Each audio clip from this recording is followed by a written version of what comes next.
Mga good vibes, so for today's video magmumukbang naman tayo ng mangga. Yan, tunay nga naman at bagoong katakam-takamang kombinasyon. Sarap. Ano, yun, para si Mark Queens lang pag nasasarapan sa pagkain. So for today's video, gagawa po tayo ng video patungkol sa mukbang natin sa mangga at bagoong. So paggising ko nga po, nilinis ko muna ang ating kulungan ng mga manok na 45 days at nilagyan ko muna pataba ang ating mga halaman. At naispatan ko nga dito sa itaas ng puno ng mangga ang 8 bunga. Tunay nga yan na tunay. Unang bunga po yan sa mga mangga. So kaya dali-dali po ako kumuha ng panungkit at inassemble ko na po kaagad yan para makakit na natin yung mga mangga.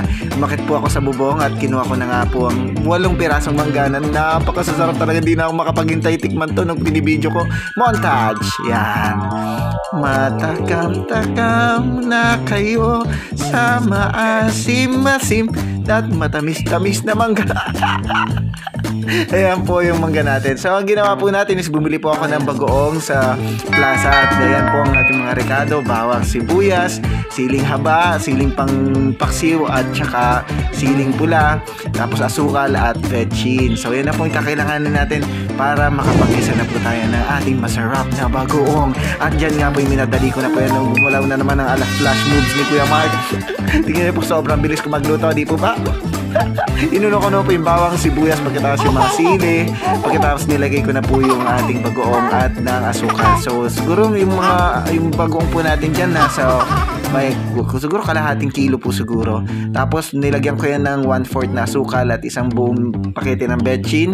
Tapos bawang siguro mga 4 na piraso, 6 na piraso. Tapos sibuyas 2 piraso. Ayan na po at malapit na maluto at maiiga na ang ating bagoong. Pag maalat po yan, lagyan nyo lang ng tubig. So ayan po. At lutong-luto na po ang ating bagoong. Nasira po kasi dito yung audio natin, kaya po i-voice over ko na lang po. So ayan, unang tikim po ni Kuya Mark. Hindi pa masyado luto yung bagoong niya, pero talagang binanata ko na para hindi na po kasi talaga ako makapaghintay at matagal na po ako nagka-crave sa mangga. So ayan, so satisfy po ang inyong Kuya Mark sa pagkain ng mangga. So kayo rin po, kung gusto niyo po kumain ng mangga, ganyan lang po ang pagluluto ng bagoong. Masarap ipare sa mangga. Ang gusto ko po kasi sa bagoong is yung matamis. May mga bagoong na ginisa na maalat po, di po ba? So yan, tamis, alat, tsaka anghang. So kaya marami po yung asukal. So halos 1/4 na asukal po yung nilagay natin para ma-achieve po natin yung masarap na matamis-namis na bagoong. So ayan po, sobrang sarap po ng mangga. Indian mango po yan. So binalatan ko yung 3 dyan, yung 5 po tinira ko kay mama. So titignan natin kung maubos natin yung 3. So titignan natin. Nirecord ko na po kasi itong video na to. So naubos po natin yung 3 na yan.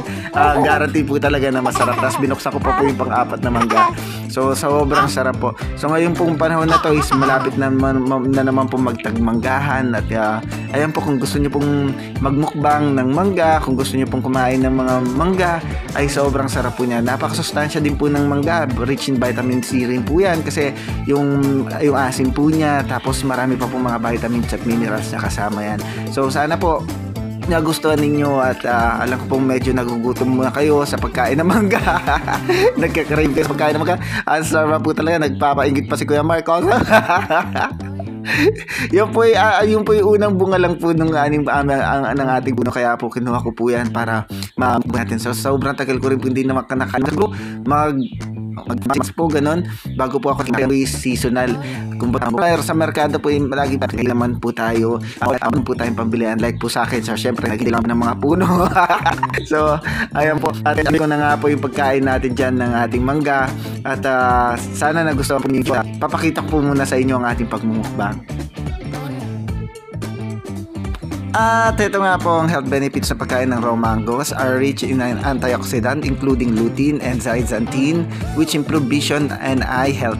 Polyphenols, a group of powerful antioxidants present in raw mangoes, reduce inflammation and decrease cancer risk. Green mango are rich in nutrients that promotes collagen synthesis and improve skin health. So napakaganda po sa ating mga mata, sa ating kutis, at anti-cancer pa po siya. So napakaganda po ng ating makukuha ang benefits sa pagkain ng mangga. So ito po ulit ang inyong Kuya Mark na nagsasabing always good vibes lang po tayo and always make our mama and dada proud. Sana nag-enjoy po kayo sa pagkain Kain natin ng raw mango with bagoong sarap!